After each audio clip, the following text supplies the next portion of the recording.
जय हिंद साथियों, आज आपकी मुलाकात होने जा रही है डॉक्टर राज नारायण सिंह जज साहब, जो कि 10 अगस्त को वेतन आयोग के समकक्ष 8वें वेतन आयोग की जो डिमांडें हैं, प्रपोजल हैं, उस पर चर्चा करके आए हैं। सर, आपका बहुत बहुत स्वागत सैनिक वेलफेयर यूट्यूब के मंच पर। धन्यवाद। सर, आप वेतन आयोग के साथ मीटिंग करके आए हैं, उनके साथ मिले, तो आपको कैसा वहाँ का माहौल लगा? बातचीत करने के बाद कैसी फीलिंग आई? एक एक्स सर्विसमैन का ऑल इंडिया का ऑर्गेनाइजेशन है जिसको परम नाम दिया गया है। परम की तरफ से हम लोगों को भेजा गया था। हम लोग 3 लोग गए थे 8वें वेतन आयोग के समक्ष एक्स सर्विसमैन की कतिपय समस्याओं को रखने के लिए। आयोग के कई मेंबर्स थे और चेयरपर्सन माननीय जस्टिस रंजना प्रकाश देसाई जी थी। तो माहौल अच्छा था और वो लोग गंभीरता से हम लोगों की बात सुन रहे थे, डायरी में नोट भी कर रहे थे। हमने अपने कुछ विषय रखे थे वहाँ पे, जिसमें रेस्टोरेशन ऑफ कम्यूटेशन पेंशन का भी हमने रखा था और ECHS में जो कुछ अनोमलीज हैं उनको भी ठीक करने के लिए हमने कहा था। या समझिए कि एक डिमांड रखी थी, फिटमेंट के बारे में भी कहा था और OROP में जो भी विसंगतियां बची हुई हैं उनके बारे में भी रखा था। तो ये कुछ पॉइंट्स हमने रखे थे। तो इन पॉइंटों में मैं ये जानना चाहता हूँ सर, जब आपने ECHS का मुद्दा लेते हैं, ECHS में क्या पॉइंट था आपकी तरफ से और ECHS की क्या विसंगति को आपने वहाँ उजागर किया जिस पे आप करेक्शन चाहते हैं? ये डिफेंस पर्सनल के लिए एक ex serviceman contributory health service scheme है जी। इसके तहत हम लोगों को इलाज मिलता है। जो सर्विसेज डिफेंस के लोग करके आते हैं उनकी सेवाओं के लिए पेंशन के साथ साथ ये भी फ्रीडम दिया गया है कि वो कहीं भी ECHS के माध्यम से ECHS में या डिफेंस हॉस्पिटल्स में या इम्पैनल्ड हॉस्पिटल्स में अपना चिकित्सा इलाज करा सकते हैं। इसमें क्या है, एक जो सिपाही से लेकर के हवलदार तक है, इनको जनरल वार्ड दिया जाता है और जो JCOs हैं एबव रैंक्स और up to the rank of honorary captain, इनको एक सेमी प्राइवेट वार्ड दिया जाता है। जी सर। और commissioned officers of defence forces जो होते हैं उनको प्राइवेट वार्ड दिया जाता है।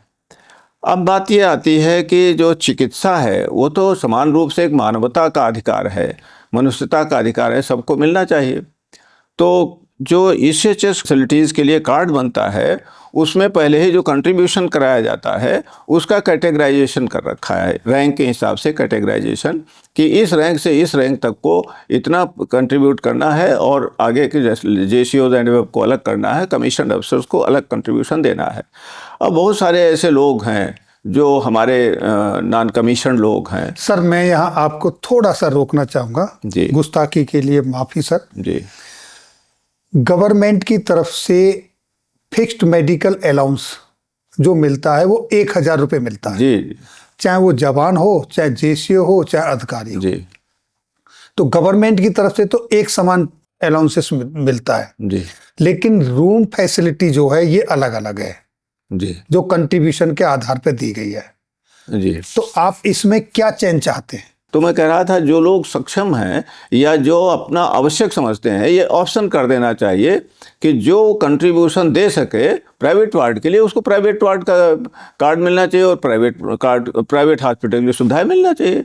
और जो सेमी प्राइवेट का अगर वो लेना चाहता ऑप्शन तो सेमी प्राइवेट का कर देना चाहिए। ये एक हम अपना सुझाव दे के आए हैं। यानी आपका कहने का तात्पर्य यह है कि जो कंट्रीब्यूशन है वो ऑप्शनल होना चाहिए, ऑप्शनल होना चाहिए। जो जिस कंट्रीब्यूशन को दे उसकी फैसिलिटी उसको मिले। करेक्ट, जिसको जैसी आवश्यकता है और जो जैसा चाहे वो कर ले। तो हेल्थ अपना इंडिविजुअल बिजनेस है। जी सर। जी सर, दूसरा अभी आपने बताया था कि आपने कम्यूटेशन पर भी बात की। कम्यूटेशन पर अगर कम्यूटेशन की मैं बात करूं तो कम्यूटेशन अगर हम केरल सरकार की बात करें तो वहाँ 12 साल पे रिस्टोर हो जाता है। गवर्नमेंट का, स्टेट गवर्नमेंट का ऑर्डर है। गुजरात गवर्नमेंट पे 13 साल पर रिस्टोर हो जाता है, लेकिन सेंट्रल गवर्नमेंट में ये 15 साल पर रिस्टोर हो रहा है। ये बहुत बड़ी प्रॉब्लम है। और अभी हाल में यानी 2 साल बीत गए होंगे, हमें अंदाज़ा है, मैं लखनऊ में ही था, तो अपने ऑनरेबल हाई कोर्ट इलाहाबाद का जो बेंच है लखनऊ में, वहाँ पर कई लोगों ने, कई एसोसिएशंस ने और दिल्ली में भी रखा इस विषय को कि ये कम्यूटेशन हमारा 9 साल में पूरा हो जाता है। ये स्टेट गवर्नमेंट के ही लोग रखे और आईएएस के भी कुछ लोगों ने रखा कि 9 साल में पूरा हो जाता है। अब वो गवर्नमेंट का मानना है कि इसमें हमें इंटरेस्ट मिलना चाहिए, जो पैसा हमने आपको इकट्ठे दे दिया था। तो वो कम्यूटेशन का जो पैसा है इंटरेस्ट का, वह भी जो गणितज्ञ लोग हैं उन लोगों ने डिसाइड किया कि ये 3 साल में पूरा हो जाता है।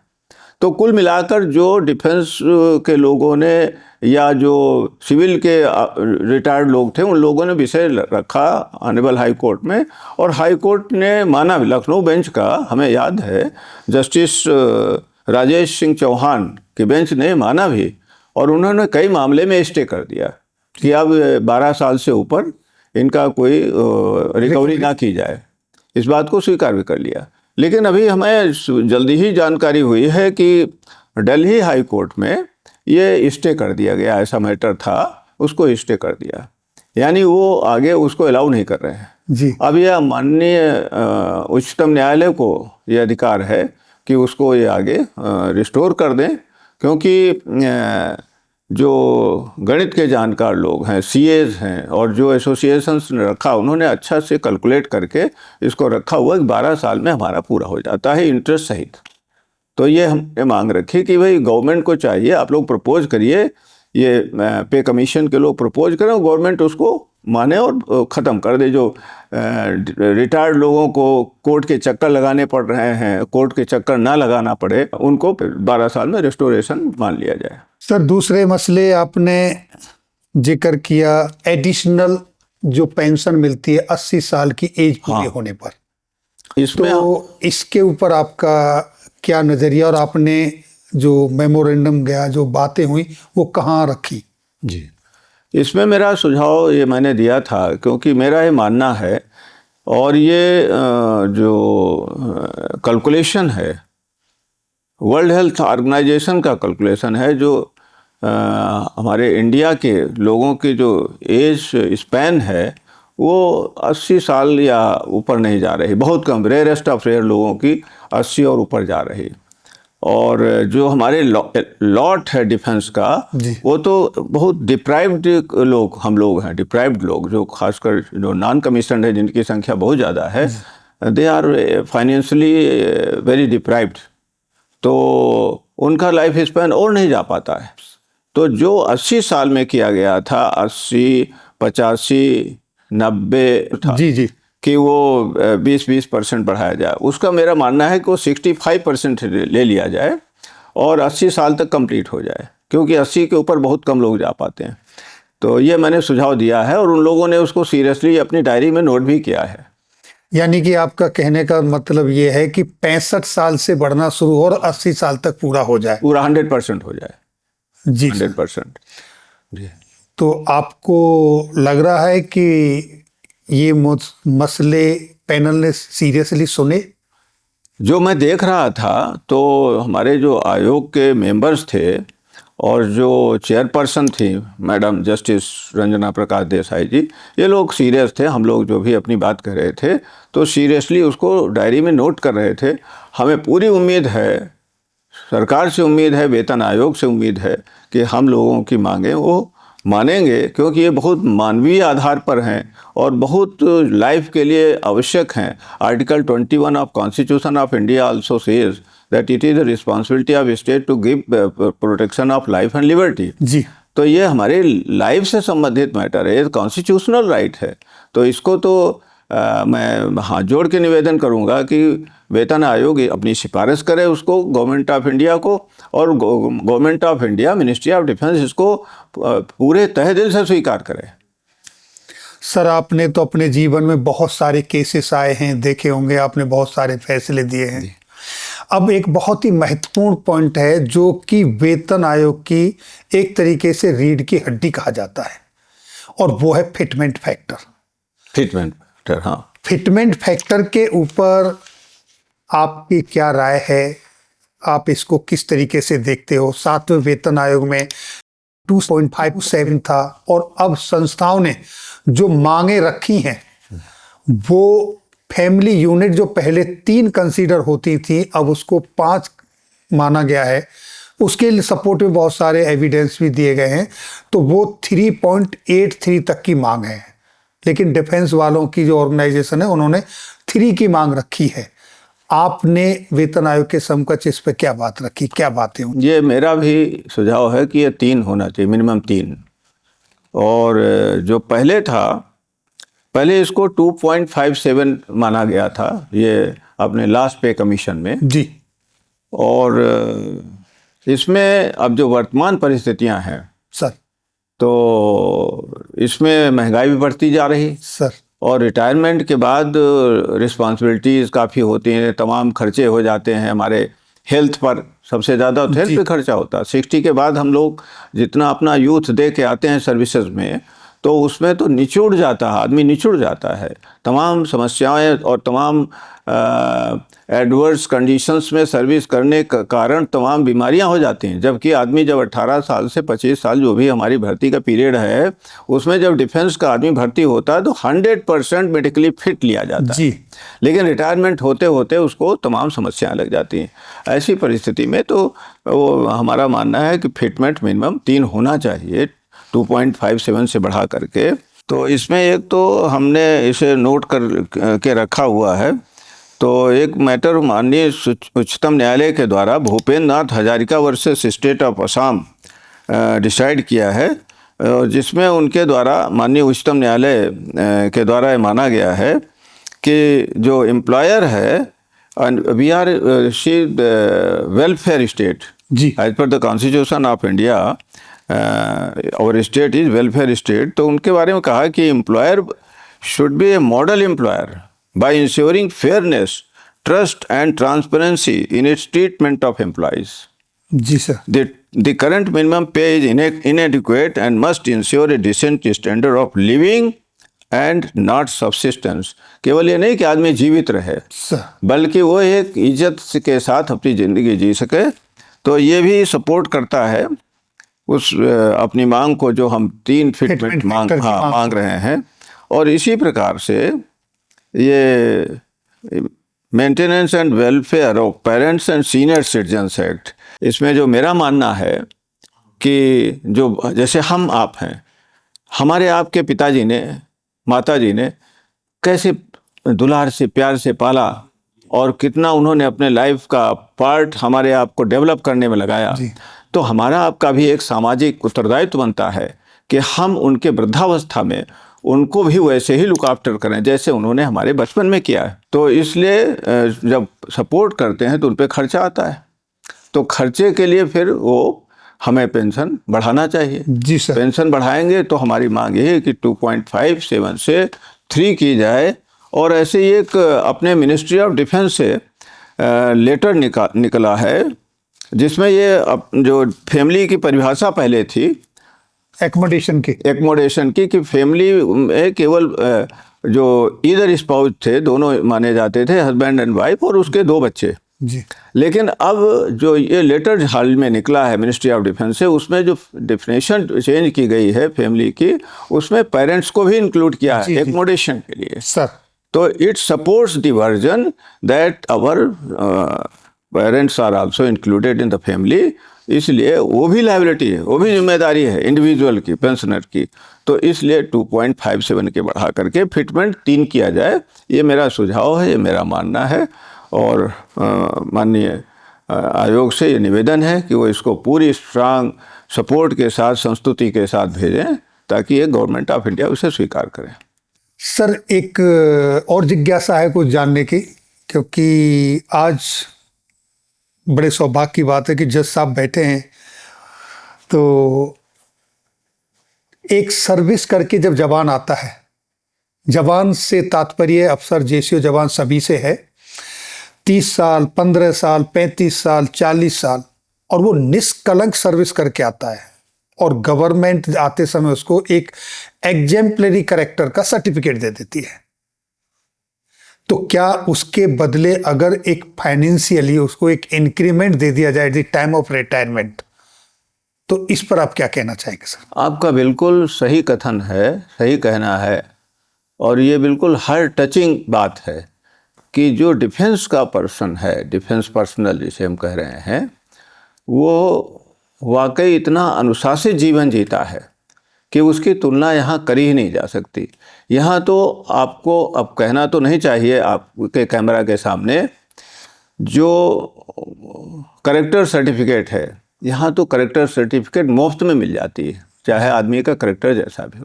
लेकिन चूंकि मैं स्वयं डिफेंस में भी रहा हूँ सर, तो मैं जानता हूँ कि कैसा वहाँ पर जो एंट्री दी जाती है, कितनी कठिनाई से एंट्री अच्छी की जाती है, जिसको आप उत्कृष्ट कहते हैं या एक्सीलेंट कहते हैं। बहुत ही मुश्किल पड़ता है, उसमें तपाया जाता है भट्टी में, जैसे आदमी को उस तरह तपा करके निखार कर देखा जाता है कि ये उस लायक है कि नहीं। जब उस लायक होता है तब उसको करेक्टर सर्टिफिकेट दी जाती है, उसका एग्जाम्पलरी करेक्टर दिया जाता है। तो ऐसी परिस्थितियों में मेरा मानना है कि जब हमारा सैनिक रिटायर्ड होता है, उसको एक इंक्रीमेंट, उसको फाइनेंशियल ऐड के रूप में इंक्रीमेंट मिलना चाहिए जब वो रिटायर होता है, जिसका एग्जाम्पलरी करेक्टर है।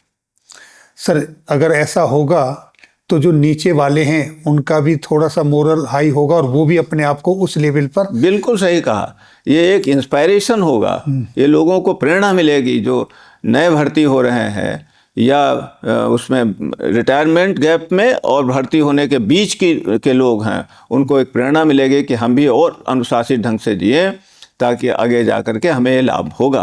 तो ये एक तरह से प्रेरणात्मक भी होगा। बहुत अच्छी बात है। सर एक जिज्ञासा और है कि थर्ड वेतन आयोग लागू होने से पहले तक जवानों की जो पेंशन है वो उनके लास्ट एम्यूरमेंट्स का 70% मिलती थी, लेकिन तीसरे वेतन आयोग में उसे घटाकर 70% से 50% कर दिया। हमारी रिक्वेस्ट है कि उसको रिस्टोर करना चाहिए। आप इस पर क्या कहना चाहेंगे सर? आपका बहुत अच्छा विचार है और ये बायस्ड नहीं है, ये जस्टिसेबल है। बहुत न्याय की बात आप कह रहे हैं, क्योंकि जो भुगत चुका है वही जानता है। अपने यहाँ एक कहावत है, जाके पैर न फटी बिमाई वो का जाने पीर पड़ाई। तो जिस आदमी ने डिफेंस में सर्विस नहीं किया है वो नहीं जान सकता है कि डिफेंस की सर्विसेज में और सिविल की सर्विसेज में क्या अंतर है। सबसे पहला फर्स्ट एंड फॉरमोस्ट डिफरेंस है कि जब डिफेंस पर्सनल भर्ती होता है उसको कसम दिलाई जाती है कि चाहे ओले पड़ रहे हों, चाहे आग बरस रही हो, उसको अपने कमांडर के आर्डर को फॉलो करना है। यदि कमांडर कहता जाओ तो जाओ, और यदि मृत्यु भी आगे है उसको भी हम स्वीकार करते हैं। ये किसी सेवा में नहीं है। तो इन कंडीशंस में यदि कोई कहे कि नहीं साहब आईएएस में या हमारे पुलिस में और या बीएसएफ में और या वो क्लरिकल में ये कंडीशन मांगेंगे लोग, तो ये स्वीकार्य नहीं है। डिफेंस के पर्सनल को जो थर्ड वेतन आयोग तक था 70% वो रिस्टोर करना ही चाहिए। इससे हमारे देश के जो मोराल है, जो डिफेंस का जोश है वो हाई रहेगा तो ये देश सुरक्षित रहेगा। और यदि हमारे डिफेंस का मोराल डाउन हो गया तो ये देश नहीं रहेगा, और जब देश नहीं रहेगा तो ये बाकी की सेवा करने वाले हमारे भाई बंद, हमारा परिवार, हमारा देश समाज कहाँ रहेगा।